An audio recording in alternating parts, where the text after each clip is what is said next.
All right, everybody, welcome back to another episode of Chatter Sports Football Podcast. We are recording the Super Bowl recap. The Super Bowl was this past Sunday, and the Seattle Seahawks knocked off the New England Patriots 29-13. Wasn't that interesting of a game. It was kind of a domination from start to finish. As much as I wanted the Patriots to win, and as much as Rory wanted them to win too, it just didn't go that way. The Seahawks proved to be the better team. Sam Darnold went 19 of 38 for 202 yards and one touchdown. Surprisingly, only a 50% completion percentage. The Patriots defense did well to hold him in check, but Darnold got the throws done when he needed to. He made the throws he needed to and executed at a higher level than Drake May simply did. And the Seahawks were able to take it home. You guys have anything to add on Darnold's performance? I'll let Rory go first since he had a rough day. He's gonna have a Um, day today. yeah, no, I'd say the only thing that I really noticed the most when I was watching it, what I kept complaining about the most was we just couldn't sack the guy. I mean, he was evading pressures like Lamar.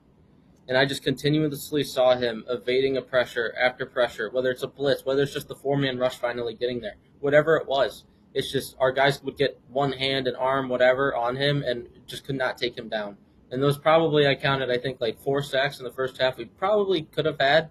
And it was kind of just disappointing because that's what ended our drives continuously was these, 8, 10 yard sacks, and we just couldn't get one of those to slow them down and to stop them. So that was, one of the things that was a highlight for me, a part of Darnold's game outside of his passing. I think that this game was less about the Patriots' collapse and more about how good the Seahawks were all year and how they continued that into the Super Bowl. Like their defense, I think that their defense is the best in the league, had the best season. You could say that the Texans were up there. You could say the Broncos were up there, even the Browns. But I think that statistically, the Seahawks had the best defensive season this year, and they caused so many problems for the Patriots where it seemed like the Patriots just weren't able to create a game plan good enough to combat that. So that's just credit to what the Seahawks were able to do this year with Mike McDonald, the defensive-minded head coach that they had, and what he was able to do with them. Because this wasn't an offensive game until the fourth quarter, really. But I think this is just how good the Seahawks defense was and how they were able to put together such a good game plan for this game. Yeah. Yeah, the Seahawks defense played very well in this game. They were getting Drake May seemingly almost on every drive, constantly rattling him, flushing him out of the pocket. We'll touch a little bit more on that here in a little bit, but the one point that I did want to bring up was that going back to Sam Darnold's performance, the 19 for 38, 202 yards and one touchdown, people look at the stats and say, oh, well, Darnold didn't really play all that well, only a 50% completion percentage. He played so much better than the stats will tell you. Yeah, Darnold seemed to make every big throw. He seemed to be more poised, break the more sacks, get out of trouble, and avoid crisis more than Drake May was able to do.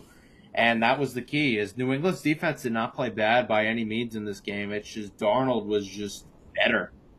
And sometimes that happens, the opposing quarterback just plays better than the opposing defense. Is Like I said, both things can be true. One defense played well while the opposing quarterback played well, and the opposing quarterback just happened to be a little bit better. Like the saying goes, there's good defense but better offense in the NBA.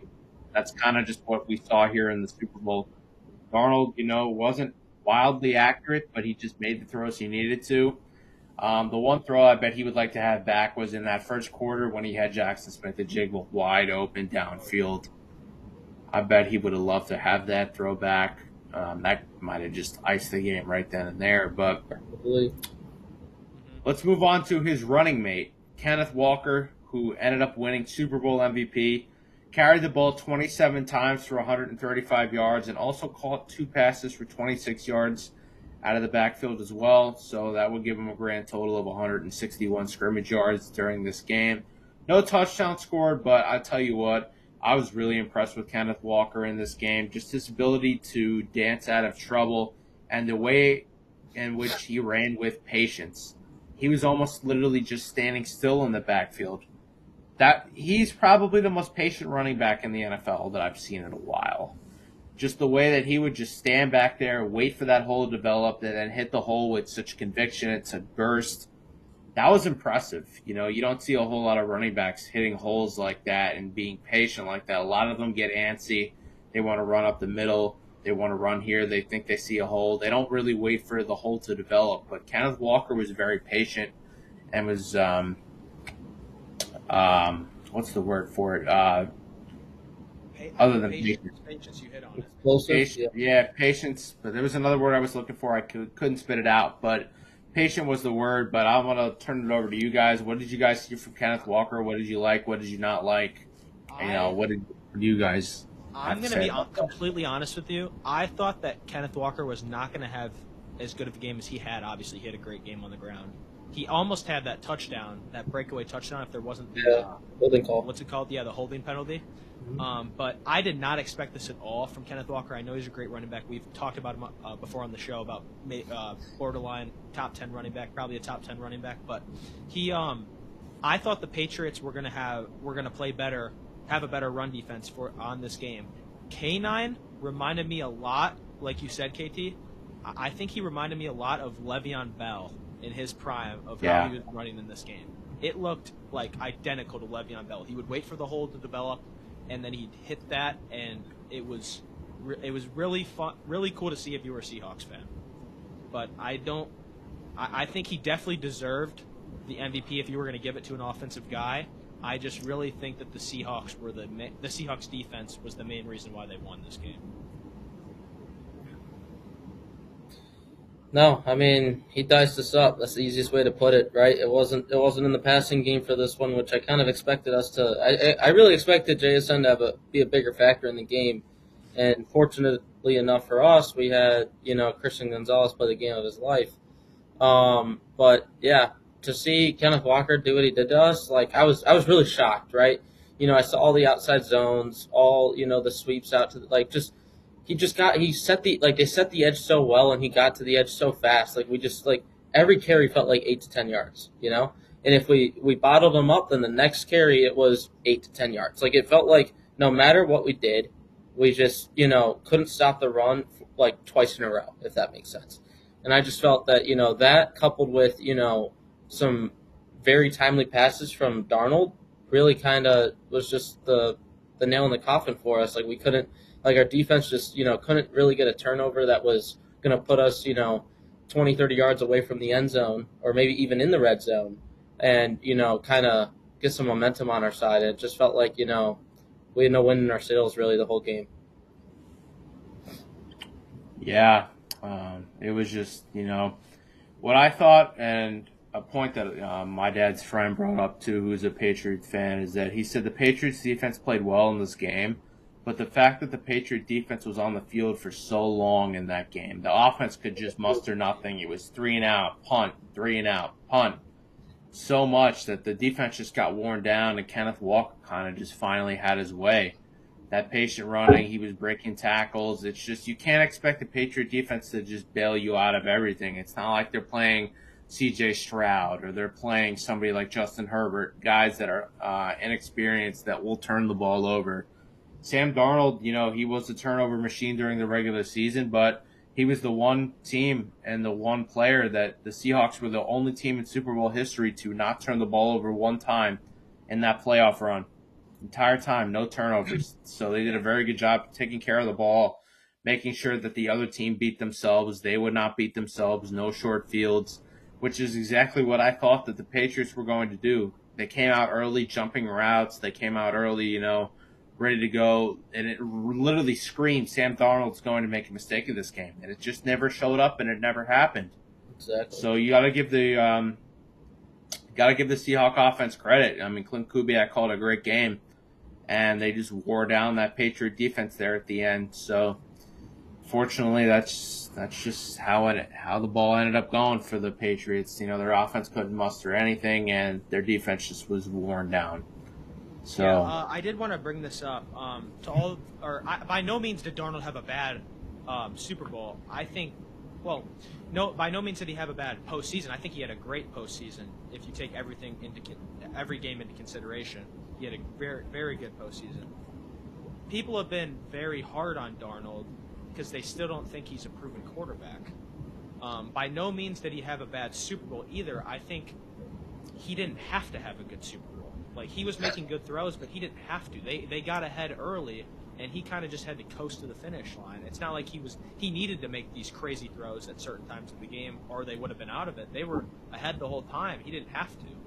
But I think people are too hard on Darnold. I think he just won a Super Bowl. Like, I saw on First Take the other day, they were discussing where Darnold ranks among NFC QBs, and they were talking about how Darnold might not even be a top 5 NFC QB. And I just think that's, like, they were saying that they could name 8, 9 quarterbacks in the NFC that are better than Darnold. I just don't see how that's possible. He just won a Super Bowl, and he did it by having a very good postseason. So I think he gets too much hate. Yeah, 5 or 6 quarterbacks maybe you can name better than Darnold, but 8 or 9, you don't want to let recency bias affect you, because last year people were crowning Jalen Hurts as the best quarterback in the NFC. But, quickly things can change. But Ike, that's a good point you brought up, is that Sam Darnold did not have to be a hero in this game. Kyle Shanahan alluded to that a little bit pregame, said that the Seahawks did not have to come out here gunslinging. Their defense was the best that they had, and I think Kyle Shanahan brought up the point that I think I only scored, 1 touchdown or 2 touchdowns in the last 2 times I faced the Seahawks defense. These guys are ferocious. These guys get after you. They're tough to scheme against, and that's exactly what you saw in the Super Bowl. Shanahan brought up a good point. He brought up a good blueprint and kind of told it to you exactly how you saw it on the field on Sunday. Just the Seahawks were everywhere. They were mad. Leonard Williams, the big cat, former New York Giant, brought up the point. He said, yeah, we were pissed off that they scored on us. We thought we should have shut them out. So that comes, not a lot of teams say that. A lot of teams will say, yeah, we just got to hold you to under 14 to 20 points. We got to hold you under this X amount of point margin. The Seahawks are trying to pitch a shutout in that game. And you don't see a whole lot of defenses say, yeah, we're going to pitch a shutout. We're going to do this. We know we can do this. And they took some shots at Drake May after the game. The Seahawks defense said, oh, we knew Drake was their whole team. We knew they weren't going to do much after that. Fortunately, they, as arrogant as that sounds, that's just kind of how it was. I mean, Drake did not have a whole lot of time. He did not have a whole lot of talent out there compared to the Seahawks offense, who had light years worth more of talent than the Patriots did. That's just the way that the game ended up playing out. So I don't know if that was coaching. I don't know if that was just, pride and arrogance to say that, we're just better than them. Or it may have been a combination of both. But it proves to be the case, and it proves to show you that, they let their play do the talking, and then they talked after the game. So good job by the Seahawks defense. Good job by Sam Darnold, just playing his role in that game. And a great job by the Seahawks defense, just completely eliminating the Patriot offense from that game. There was really no chance left to do anything in that game. But let's move on to the next topic of conversation here. A.J. Barner. Welcome to the Barn Show. A.J. Barner scored the only offensive touchdown of the game for the Seattle Seahawks. I don't know if you guys saw this, but Ike, I know you saw this. Rory, I don't know if you saw this, but there was supposedly a backwards formation, I believe. Yeah, I heard about that. I heard about it. I watched the clips or whatever. Yeah. It was on the, New Heights. It was on the New Heights podcast with Kelsey. They brought in Cooper Kupp, and we're talking to Cooper Kupp about it. And then they brought in Barner, and they were both telling the story about how they actually got the play reversed. And Kupp almost ran into Barner, or they almost ran into each other. And the play could have been completely destroyed if Kupp didn't realize it and change his route. He changed his route mid-play, like while he was running. Crazy IQ. Yeah, how about that? Yeah, just crazy IQ, crazy experience. A veteran receiver in Kupp, who is I think he's one of the only receivers in NFL history to lead 2 teams on the winning team in the Super Bowl in receiving yards. He did it with the Rams a few years ago, 4 years ago, and now he did it with the Seahawks again. I think he had 6 catches for 61 yards in this game, and then he had 8 catches for 92 yards and 2 touchdowns for the Rams a few years ago. So what veteran leadership by Cooper Kupp, just to adjust on the fly and just be there for his quarterback to make sure that the offense ran fluidly the right way. Barner was like, yeah, let's line up. I know where to line up. Let's go. Let's run this damn play. Barner knew exactly what to do, and, Kupp made it happen by adjusting on the fly. So got to give credit to AJ, scoring a touchdown in the Super Bowl, especially being from Aurora and, being so close to your guys' home. That's got to be one of the coolest things to do in life. Hitting a home run in baseball, dunking the ball or scoring in the NBA Finals on, one of the best players has got to be up there. But scoring a touchdown in the Super Bowl, I don't know how much better it gets than that in life. Yeah, that is awesome. Let's give a round of applause to AJ Barner from Northeast Ohio, representing Aurora in the Super Bowl. That was amazing. I mean, people said, I know it was just one touchdown at the time, but it kind of mattered a lot because it was the first touchdown scored of the game. People were talking about how maybe he deserved Super Bowl MVP, but then Kenneth Walker kept running all over the place, and they had to end up giving it to him. But there were conversations thrown out there about A.J. Barner Super Bowl MVP, and when he caught that touchdown, the odds were actually he was almost one of the favorites to win it. I'm not going to say AJ should have won it. I personally don't think Kenneth should have won it. I would have given it to Jason Myers. He made 5 field goals in that game. Yeah, I mean, what else can you do if you're a kicker? He made every field goal that he was supposed to, and he made a bunch every one. How else is he going to win it? You know what I mean? Ryan Day fell to his knees at a Walmart watching Jason Myers make all 5 of those field goals from 40 yards. Yeah, but I think it was awesome, and it was awesome for everybody that lives around here to see that, and awesome for AJ. Yeah, really happy for AJ being an Aurora guy winning. Even though I'm not from Aurora, I know you guys are all from Aurora, so really happy for AJ, really happy for you Aurora guys, to see a guy, that went to your high school, that just lived and breathed the same air as you guys winning a Super Bowl. So that's got to be special for you guys. That's awesome. Welcome to the Barn Show. I mean, I would have loved to see my guy Vrabel, Walsh Jesuit man, win it, but you know what? If the worst comes to worst, I'd rather see you guys smile too. So, AJ, congratulations, my man. Hope to have you on the show here soon. Scoring the touchdown of the Super Bowl is fantastic. And then his little celebration at the parade today was also very epic, too. So, can't say that I blame him. I'd be doing the same thing at the parade today. No. He's having a great time. Yeah. This next one, KT, you could lead it in a second. I just wanted to say, Roy, you're gonna like where I'm going with this. Okay. All right, let's move into the next topic. Drake May's performance. Drake May went 27 of 43 for 295 yards, 2 touchdowns, 2 interceptions, and 1 fumble lost.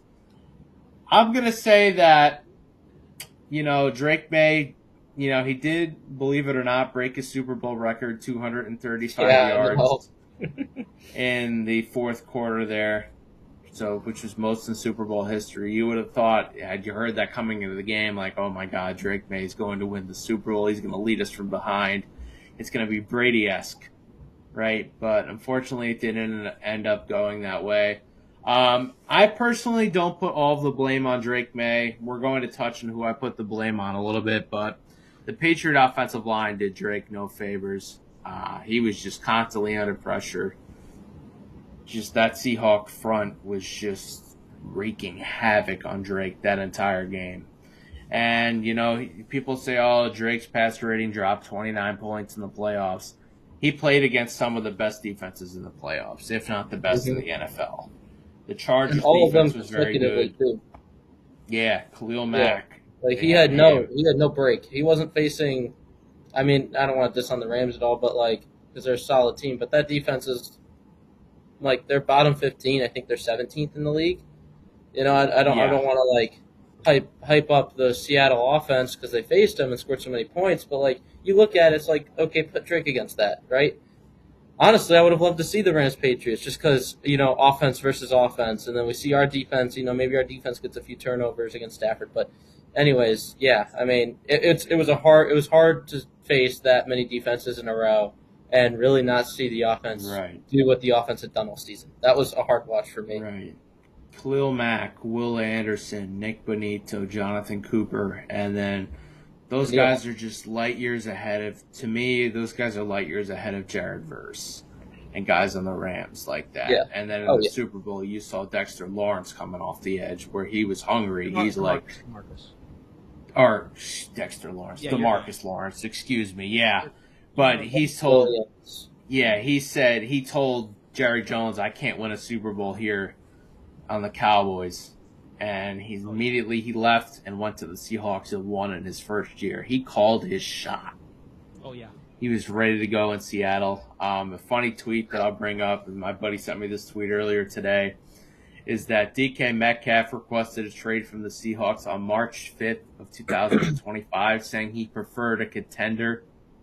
Imagine how big of a jackass he looks like now, going to the Steelers from the Seahawks after they would just won it all. They brought in Cooper Kupp to replace DK. I bet, DK would love to have that one back. The Seahawks are just plain unhappy with how that one turned out. But let's get back to what we were talking about, though. Drake May, he had no time. He had no chance. A lot of people I know, my dad's friend was like, I'm surprised Drake May left that stadium in one piece after how many hits he took in that game. The offensive line was just letting him get drilled in that game. But I'll open it up to you guys. What did you guys see in that game? Rory, you go first, and then I'll follow you up. I saw a guy running for his life, much like Mahomes against Tampa.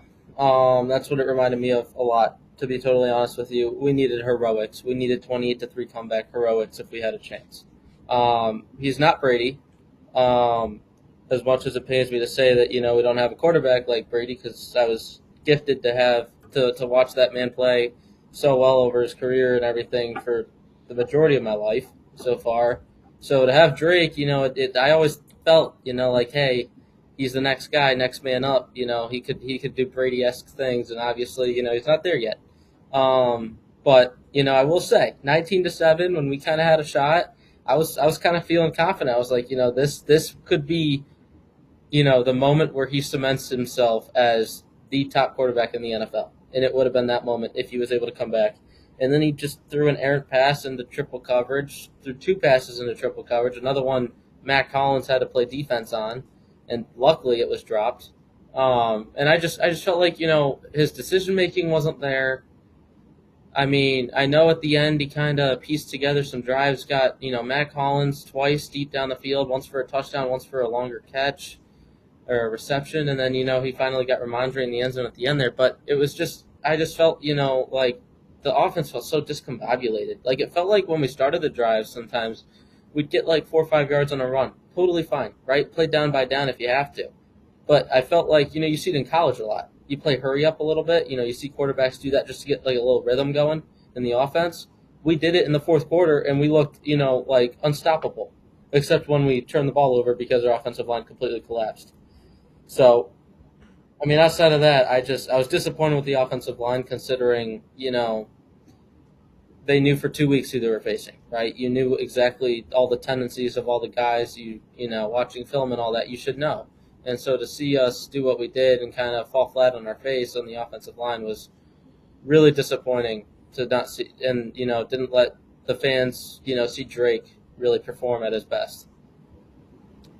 Yeah. I agree with you, Rory. I was also kind of disappointed just because I thought that it was going to be a better game. But I might sound like a casual saying that. It was a very good defensive performance, and I still liked watching the game. But I want to talk about Drake May. Did Drake May play a bad game? Did he play good? No. Was he running for his life? Yes. The offensive line didn't help him out any. But I'm not about to blame the game on the offensive line. I think even if the offensive line was blocking, I still think that the Seahawks would have found a way to win this game. The Seahawks were the better team. I think you guys both picked the Patriots. Me and whoever else was on last time. Oh, Jack. Me and him both knew the Seahawks were going to win. I don't think it was really a debate between us.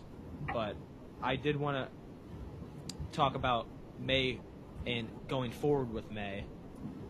I think people are hating on him too much. he is still 23 years old and made a Super Bowl in his second year in the league. I think that he deserves a lot of credit for that.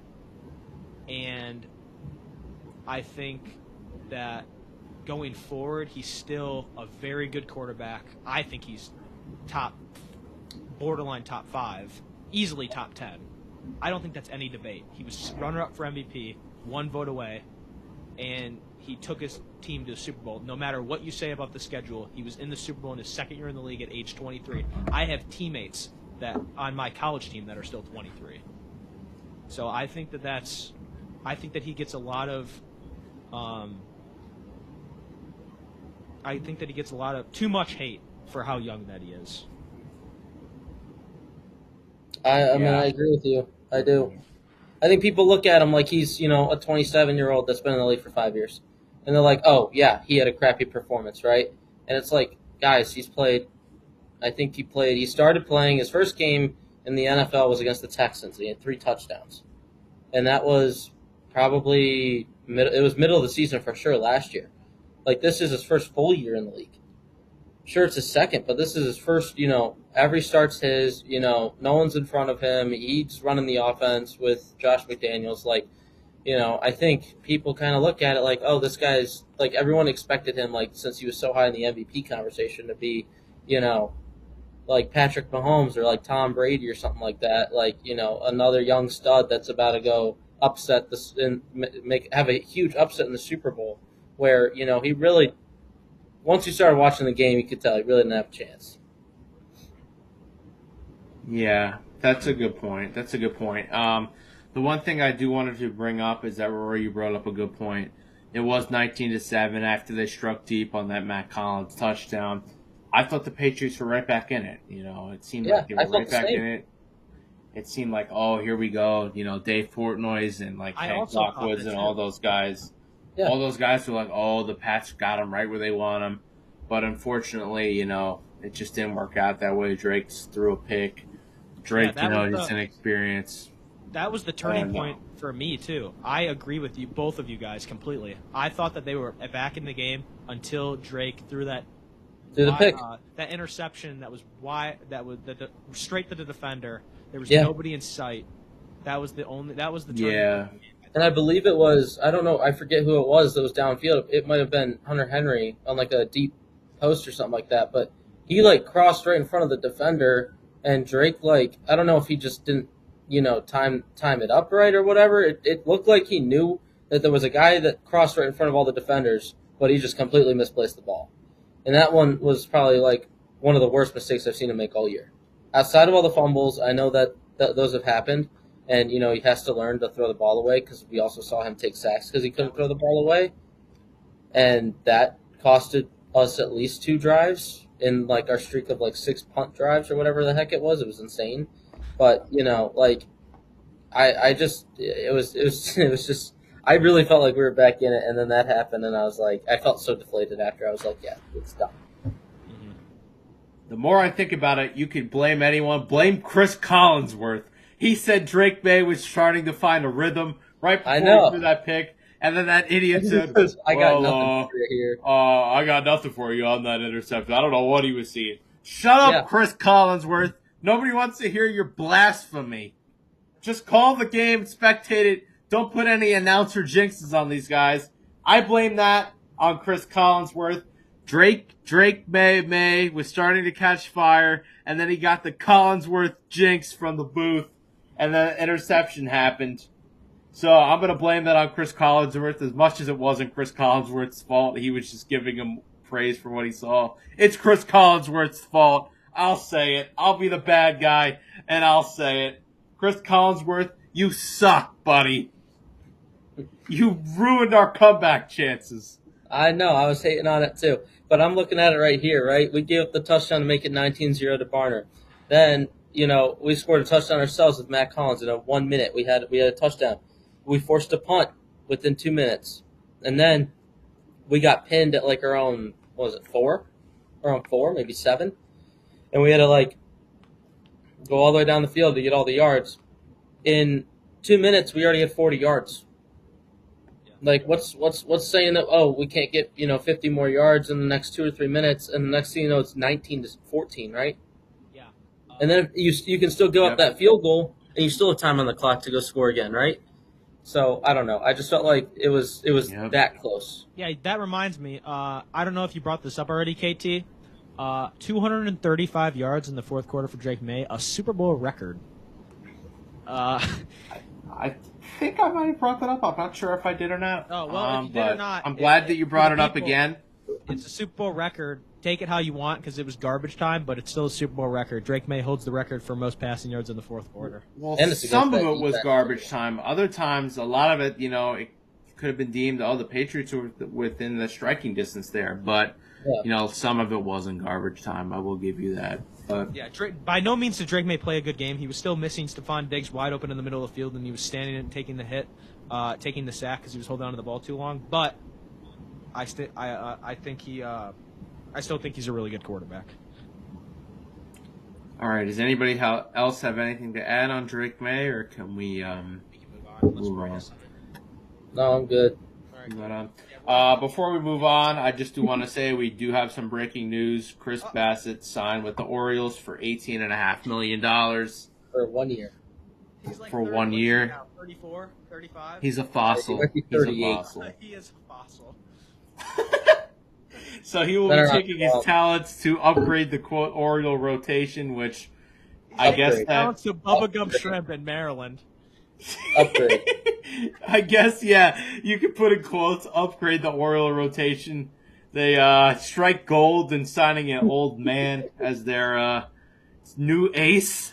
This is their I guess brilliant you could plan. say- This is their brilliant plan to make the playoffs in that division. Not. No. Yeah, like we talked about on Saturday, I just didn't really see a whole clear plan there for the Orioles. But let's get back to football. The Patriots' offensive line allowed 6 sacks in that game on Sunday. But most notably, let's talk about Will Get Better Soon Campbell. Unfortunately, he played the game with a torn ligament, which we found out in his knee, which he tore in week 12 of the season. That cost him the final 6 weeks of the regular season, and he did come back for week 18, I believe. And Will Get Better Soon Campbell just simply did not get better. He was not 100% healthy. He allowed 14 pressures in the game, which was an NFL playoff record, maybe an NFL record itself for one player. Drake May, when your left tackle and your blind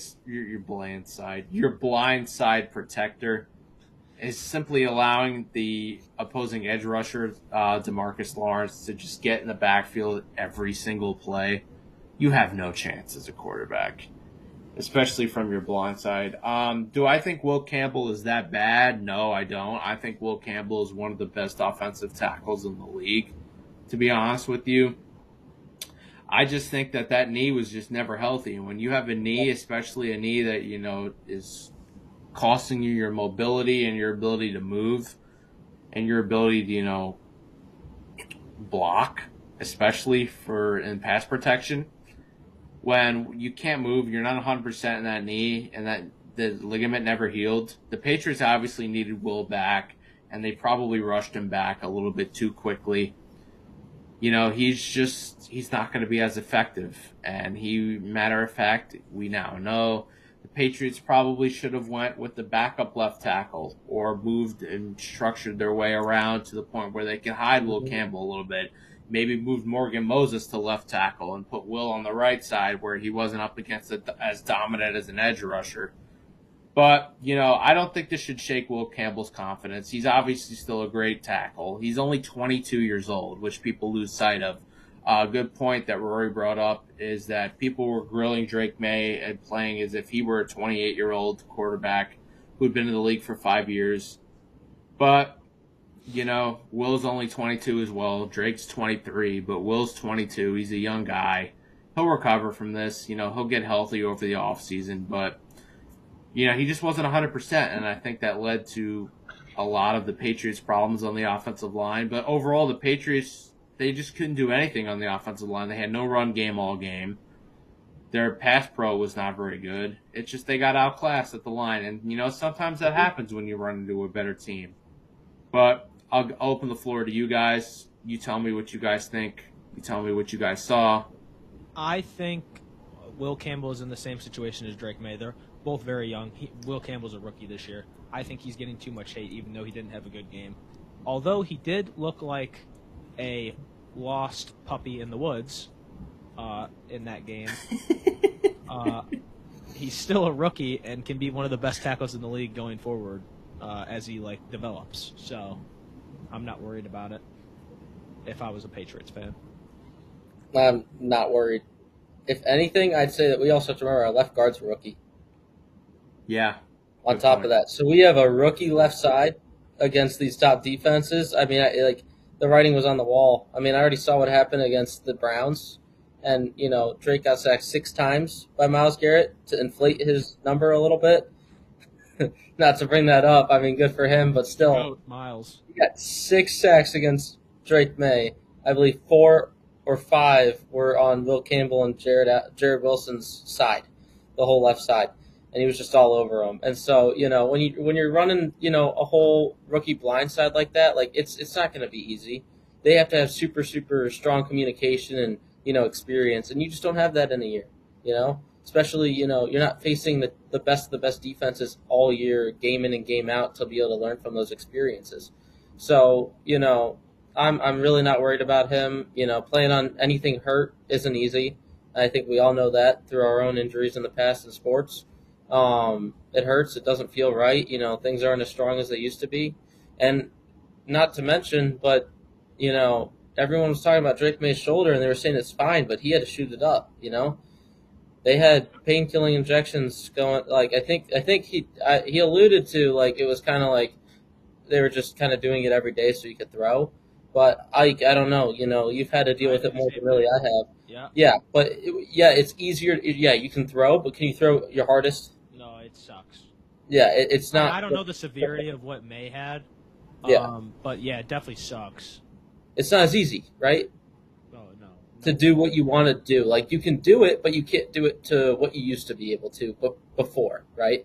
So I'm sure, with whatever was going on, that had to have some effect on his arm a little bit. And who knows if that was going on, in the Texans game, in the Broncos game, the Chargers game even. Yeah, I get it. It's a long season, but, maybe that's something he's got to work on. It's just endurance with his arm so he can make it all 20-some games. So, outside of that, not worried about either guy. They're young. There's a lot of time. Yeah, well said, Rory. The Patriots O-line, I know just from watching the Herd the past couple of weeks, Colin Cowherd had said it. He said the Patriots were still a draft away, he felt like, and the draft being on the offensive line mainly is their focus. Maybe another playmaker in free agency or via trade. A guy like A.J. Brown, a guy like Brian Thomas Jr. for the receiving corps for Drake May, but there's still a way to go. So I do have to say now, watching back, Colin Cowherd was 100% right. Talking about that, they definitely need some more help on the offensive line moving forward. But let's move on to the defensive side of the ball for the Patriots. Christian Gonzalez, he played a fantastic game, probably his best game as a New England Patriot. He had 3 pass deflections in the game, and he had a near interception of Sam Darnold on the goal line, one that he probably should have squeezed. But imagine where the Patriots were without Christian Gonzalez on the defensive side of the ball in that game. With his 40-3. Yeah. 13, if you want to give us our 2 touchdowns still. Yeah. I think if anything, we were holding on to his momentum. Yeah. We would have gotten smashed. Yeah, that deep shot down the field early in the game for Rashid Shaheed. Yeah. He knocked that ball away. Yeah, and then the ball on the goal line he knocked away. I think it was intended for JSN. He knocked that one away, blanket coverage. And he locked up JSN. Yeah, he really did. JSN was practically a non-factor. Going back to what I said earlier, A.J. Barner would have led the game in receiving if it weren't for that old fart Cooper Kupp, who had that one catch at the end of the game. I would have been right. And Matt Collins' 2 catches were the reason why he had it too. Yeah, Matt Collins did lead the game overall in receiving and garbage time yards. Insane to say. Christian Gonzalez played the game of his life. Can't really say I expected much more from the Patriot defense. He was great in pass pro, downfield. He was on a no-fly zone. Seahawks wide receivers, Kupp got his underneath stuff, but any big play downfield, Gonzalez was all over that, limited that. He was great in shooting the run too, which, a lot of corners in the league don't like, making tackles on the running backs. They're kind of like that's the linebacker and the defensive line's job to make those plays. But Christian Gonzalez was great in the run game too. So he played the game of his life. But what do you guys have on that? Do you guys think he's making his bag? We heard from Rory. Oh yeah, we heard from Rory, but I want to hear mainly from Ike on that. All right. Christian Gonzalez, great corner. We're going to talk a little bit more about him later, but great corner. Definitely a top 5 corner in the league. Played outstanding this game. But I wanted to talk about a different corner because we didn't bring this up yet. Devon Witherspoon also had a hell of a game. They were deploying him like a Swiss Army knife, and Drake May and that scheme and line had no idea where Witherspoon was the entire game, and he was just sliding in there and getting pressure on May whenever they wanted to. Yeah, I think he had at was least just one a sack. bat out of hell. I think he had at least one sack. Flying in. He had a fast pass through our offensive line. I swear. He had a Disney lightning lane fast pass. He was helping out. It was literally like a walk in the park.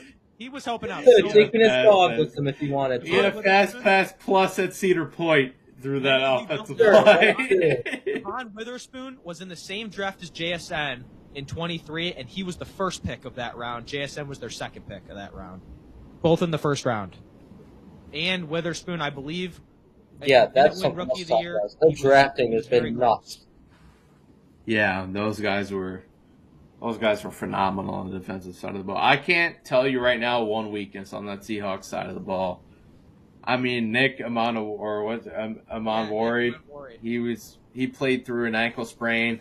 You didn't see it. He made a huge play on Drake May early in that game that I don't think enough people realize how important that play was.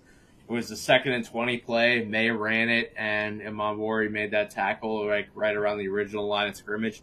May picks up that first down. He may still be running back to New England if Amonwori doesn't make that tackle. He's running back to New England hoisting a trophy.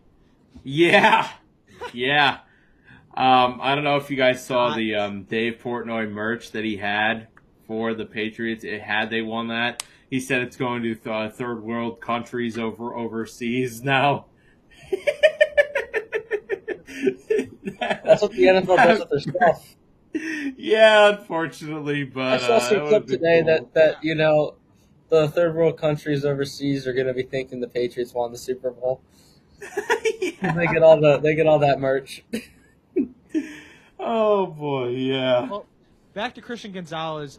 He did have a phenomenal game, and he was one of the reasons why the Patriots were still in the game. He was the best player on the team in that game. Yeah, you can say that. He really was. He played a fantastic game. Does anybody have anything else to add on Christian Gonzalez? No, I don't think so. He's making his bag. He's getting his extension, guaranteed. All right. Let's move into the Patriots' game plan offensively. To me, I thought the Patriots played this game way too conservatively. This could have just been me, but, they had completely no run game. They didn't really seem to adjust their plan to get the ball into their playmakers' hands. It was strictly 2 styles of play. They either decided they were going to hand it off up the middle to Stevenson, which was going nowhere, or they were going to try and drop back and pass. Just straight drop back and pass. They did not move the pocket for Drake May. They did not utilize their RPOs, get the ball out quickly to negate the Seahawk pass rush and the Seahawk blitzes that were coming at them. It just seemed like Josh McDaniels, for whatever reason, just either he didn't trust Drake May or just he simply didn't think that the Seahawks were going to do what they did on the defensive side of the ball. It was a really confusing game plan for the Patriots. I did not quite get that from the offensive side of the ball. I thought they played fine defensively. You can only be asked to do so much defensively with how much they were on the field. They held them in that game. Yeah, until the fourth quarter when they finally scored one touchdown. Like, the Seahawks offense didn't score a touchdown until the fourth quarter, but offensively for the Patriots, and then finally when they were down 19-0, they started taking shots down the field, and everyone's like, well, where the hell was this the past 3 quarters? Yeah. I mean, Josh McDaniels, I don't understand what kind of game he was calling offensively, but I'll open it up to you guys now. But to me, I was questioning, really what we were doing offensively there as a Patriot fan. Yeah, the offensive side of the ball for them was just in complete whack. I mean, I'm still mad that they weren't using Henderson to the fullest capabilities too. Like, Henderson only had 19 yards rushing. I know he didn't really have that. I know him and Stevenson were both had the same yards per carry, but he only had 26 yards receiving too. They weren't even really using him in the receiving game. The big run receiving came in the fourth quarter at the end of the game, which actually hit on one of my bets. I had Henderson 40 yards rushing and receiving combined, and I believe he had like 45 or something. But that's different for a different time. I just think that they could have had so much of a better game plan if they were using their guys to the fullest extent, like Henderson, and if they found a way to have May get the ball out so much quicker. I watched some of the replays, and Diggs was open over the middle a couple different times towards the end of the game, in the second half part of the game, and May was standing there taking hits and not getting the ball out quick enough. So I just think that it could have been way better for them if he's making quicker decisions and they have a better game plan for him to get the ball out quicker. Yeah. What do you got, Rory? I agree. I felt like I watched the offense that played in the snow in Denver for probably the first half. Felt like in the third quarter we started opening it up a little bit, but in the first half, I felt like I watched Denver all over again. And, we only got out of that because they didn't have a starting quarterback and because the weather was just about as bad as it could have possibly been. If in any type of snow game like that, outside of a couple circumstances like Buffalo where they just get a foot of snow in like 30 minutes. But I felt like I just watched the same offensive game plan all over again, like running the ball in 3rd and 8. Like, you're not catching that defense off guard. This is a top 5, top 6 defense in the league. Like, you're never going to catch a defense off guard like that. Like, that has to be, all right, we're passing the football and we're going to try to get a first down. Like, I just felt like, we were going to play field position. We were going to force turnovers on Sam Darnold. That's how we were going to get our momentum. And that's how we were going to kind of win the game, was we're going to get 2 or 3 turnovers from Darnold. Hopefully 1 or 2 is in one or both, or 2 of the 3 are in the red zone, and we're going to go get our points that way. And we're just going to, kind of, I don't want to say get lucky, but we're going to kind of, piecemeal our way to the win. And it just never felt like we had a game plan to go get the win, It was kind of like, if the defense didn't force turnovers, we were going to lose the game. And we didn't force any turnovers. So, obviously the result's the result. And then in the fourth quarter, it's like, oh crap. We gotta go and, score, you gotta go score 3 touchdowns to go win this game. And, maybe need a 2-point conversion. And it's like, okay, fine, we'll throw the ball down the field now. Right? It's like, I just felt like, where was that for the first 3 quarters? And, like, why didn't we try to do anything like that, even just in the first half, to put up some points? 3 points is 3 points. I mean, you're only down 9-0 at half, make that 9-3, 9-6, something like that. And, maybe you guys got we might have had a shot at, the win, or, maybe we lose, like, in overtime or something. But, I just felt like we just, like, didn't give ourselves the chance we needed to. Yeah, that's really well said. I thought the Patriots were going to come out and play conservative to start, kind of, as LeBron does when he comes out in a game 1 in a playoff series. Kind of a feel them out, figure out what we're doing, figure out where we go from here, and then kind of get more aggressive as the game went on. But they seem to really just be sticking to that game plan, like you said, Rory, kind of, our defense is going to force turnovers, Sam Darnold's going to make mistakes, and we're going to roll from there and take advantage of that. But, they dug themselves too deep of a hole to climb out of. And when you do that sometimes against a good team like the Seahawks, you can't climb out of the hole. It's just too little too late, and that's where the Patriots found themselves, and unfortunately that's how it ended up going for them. But, all right, enough talk about the Patriot game plan. It just simply wasn't good enough.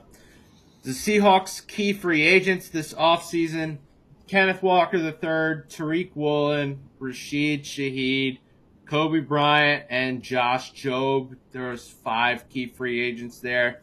I'll ask you guys, we'll give you top 2. Which 2 guys on that list, Ike, we'll start with you. Do you think the Seahawks need to bring back for their success at a repeat next season? I'm going to go with 1 offensive guy and 1 defensive guy. It's going to be hard to bring back 3 of those defensive guys when one of them that wasn't on defense is the Super Bowl MVP and is a top 10 running back to most people, myself included. I think he's top 10, if not borderline top 10. So I'm going to go with Kenneth Walker because he's one of the best running backs in the game, and they need to keep that running game, especially with Charbonnet tearing his ACL, and he's going to be out for pretty much all of next year. They need that running game back. So I'm going to go with Kenneth Walker. That should be a slam dunk pick. And then I'm going to go with Kobe Bryant, an Ohio guy from Cincinnati, Glenville High School in Ohio, and he's one of the best defenders on that team in their secondary. And there's some other good guys on the list like Woolen and Jobe on their defense, but I think Bryant's better than both of them. So I think you need to bring him back for the defense. And Shaheed, returner, I don't think you need him as much. I think they still find a way to win the Super Bowl this year if they don't have Shaheed. So here's what I have a struggle with that, Ike, is we watched the Rams team lose in the playoffs because they didn't have a returner, like a solid returner.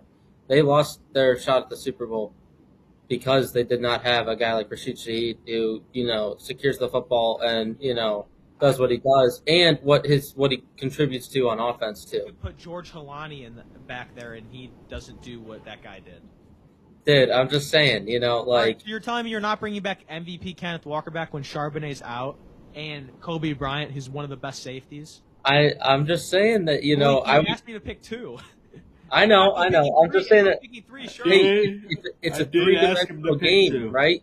Yeah, You got I know, offense, but if I'm special picking 2, teams. I'm picking How important is it that you return that, you catch that football and you return it instead of fumbling and you don't go to the Super Bowl? It's very important, Roy, but I'm sure they have another guy who's able to catch the ball there. It's not as important as if they were in that other situation where that guy wasn't able to catch the football.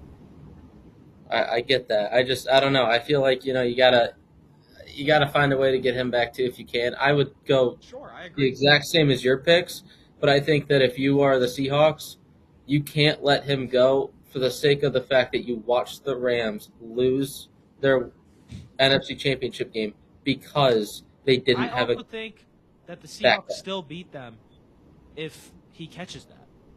That's I think 7 it helped points. him even more. No, it gave them better field position. It gave them really good field position. Who, the Seahawks? Yeah. Yeah, no, I get what I'm trying to say is like the Seahawks won that game. They didn't win the game Because they got solely those on extra that play. 7. They didn't win the game solely on that. I'm saying I still would have thought that the Seahawks were going to beat them, even if he caught that. I know. I just felt that, that's 7 points off the board, and it gives the Rams defense, a chance, right? It doesn't put them right back on the field. No, I completely agree with you, but in this question that he asked me, I'm picking those 2 over Shaheed. I mean, I agree with that. But I'm just saying, I think Rashid Shaheed's a very big honorable mention. Sure, I agree. Yes, If we I want to do agree that. with you. I agree with you on that, Rory. I'm going to pick similarly to you guys, but not identical. I think K9 does need to come back to the Seahawks next year. Just the patience that he runs with is just unmatched in the NFL. Behind that offensive line, he just fits their play style perfectly. With the new OC, not sure if he comes back, but I'm sure the Seahawks will do everything in their power to make sure he comes back. But on defense, I'm going to pick Josh Jobe. Good pick. I think Josh Jobe is going to be the key for them to come back. He played very nicely against Stephon Diggs on the outside. Pretty much all the Seahawks safeties and DBs played phenomenally in that game against the Patriots, wide receivers and tight ends. But the Seahawks have a knack for hitting on their first-round picks and early-round draft picks and pretty much all draft picks. They've had a knack the past few years for hitting on them. I mean, who would have thought Nick Emanwari was going to be this good? Yeah. Out of South Carolina. Nobody thought he was going to be this good. This guy reminds me of Jackson Jobe. Yeah. And I mean JSN was a wide receiver 2 / slot wide receiver, and then all of a sudden this year, boom, he bursted on the scene with Sam Darnold. It's just the Seahawks have a knack for hitting on these early draft picks. I think you can let a guy like Tariq Woolen go, essentially, since he'll command big money. You want to keep, the core of your team together. I think it's easier to replace a cornerback than it is to replace a running back, especially with how many talented DBs they're going to be in the draft this year. Running back is usually easy to replace. People say running backs are just systems; they're system based. But for this Seahawks running back, I think it was all about patience and hitting the hole. I think that K9 is just a must to have back. He was the glue to that offense, especially with Sam Darnold. They need him back. But him and Job would be the two from the Seahawks that I think that they must have back. I think Woolen's going to get a big payday, and they're going to have to accept that. And Shaheed, like you brought up, Shaheed bailed them out of a lot of situations. Like Rory mentioned, the Rams' special teams this year were a disaster and ended up costing them that game against the Seahawks in the NFC title game. They fired their special teams coordinator after the Seahawks game in the regular season. I don't know if you remember where the Seahawks came back from down like 14 points late in the third quarter. They came back and won that game. The Rams fired their special teams coordinator. So the special teams for the Rams was a disaster. And Ryan Day better open his ears because special teams matters in games like that. Yeah, Rory. And the Seahawks special teams was just better. Yeah, Rory. It's not the guy's fault who dropped the ball. It's the coordinator. It's they always look for a scapegoat, but they did fire him because the Rams special teams was just not up to par where Sean McVay thought that it needed to be. I mean, their kicking was bad. Their kicker's already bad. Their hunting. What's his name? Like, Hunter Nevis or Harrison Nevis? Oh my God, dude! Jesus. He's a big boy. How can that guy even move like that to kick the ball? That boy made KT look like a Slim Jim. But, all right. Let's move on to the Patriots. The three key free agents I saw from the Patriots were Caleb Chason, Austin Hooper, and Thayer Munford from the Ohio State. Yeah. You guys pick one. Who do you think they need back? Rory, this is your team. We'll start with you. Who do you think? Chason 100%. Clavon Chason 100%. He fits so well into Vrabel's scheme. I think this is a guy, and I really hope Harold Landry kind of comes back because it just felt like he fell off in the middle of the season and really never returned. And I know he got hurt, and I think it was much like Will Campbell where he just got hurt and, wasn't effective, And I think we see that a lot with some of the guys that go through these, longer-term mid-season injuries, and it's like they just aren't back to normal by the time we get back to the playoffs. And even in the playoffs, they're facing the best competition, so they're probably not, 100%. But I think Clavon Chason 100% is the number one guy here. I think it's easy to replace Hooper. I would like to see us go get Kenyon Sadiq from Oregon in the draft. I think that would be a great pick if we want to go that route. I think we have two other avenues, too. I think we go linebacker, or we can go offensive lineman if, there's a guy that drops to us that we see, valuable and see fit in the scheme. But I think Chason's the number one guy. I think this is a guy that could get us, 8 to 10 sacks a year for the next few years. And, maybe it affords us the opportunity to not have to go get, I've heard a few rumors about Max Crosby or go get, a big-time pass rusher that, we have to give up so much for. I'd rather see us, keep this guy like Chason where, 8 to 10 sacks. Okay, there you go. Then you have Harold Landry on the other side that gets you 8 to 10 or something like that. And that way we're just not putting so much resources into one guy when we still have to extend Drake May, extend Christian Gonzalez, and, maybe that way money's not so much of a problem. So I really like Clavon Chason here. I think he's totally the guy to go with. And, I mean, yeah, he was stellar this year. As much as I would like to pick my guy Thayer Munford from the Ohio State University, I will be agreeing with Roy on this. Clavon Chason would be my pick for the free agent to bring back for the Patriots. I think he just means more than both of these other guys, both Munford and Hooper. So I think it's a pretty easy pick for me. Yeah, I'm with you guys on that one. Caleb Von Chason was just dominant. He was just great. He fit Vrabel's scheme very well. He was a menace off the edge in the playoffs. I know he had a couple sacks in that Texans game that we watched. He was just wreaking havoc on C.J. Stroud. He's a very talented player. Let go from Jacksonville, surprisingly. I'm not quite sure why they let him go, but, he found a new home in New England. I think that, he's here to stay in New England. And I agree with Rory. I think that, instead of giving up a lot to get a guy like Max Crosby, why not just bring back a guy that can get you 8 to 10 sacks on the edge? Like Chason, he saved their draft pick. I do think they need to go offensive line. They're in the draft. That's a story for another day, though. But Chason is the easy pick here. He was the bread and butter and the glue on that defense. Other than Christian Gonzalez in the back end, I thought Chason was phenomenal up front. He didn't get enough praise and enough credit as I thought he deserved. But he's the easy pick here for the Patriots and a relatively easy choice for free agency. But, all right, let's move on to our early Super Bowl LXI, which, as Ike, since he doesn't know Roman numerals, means Super Bowl 61 predictions. Well, I knew that let's make these really good, boys. I knew that the Roman numerals meant the Super Bowl, whatever Super Bowl it was. I just didn't know what number it was, what it meant for the Super Bowl. That's code for I don't. That's code for I don't know Roman numerals. All right. I don't know what LX. All right. 60. So that's code for you don't know Roman numerals. Correct. In regard to the number of the amount of Super Bowls, I know what Roman numerals mean, though.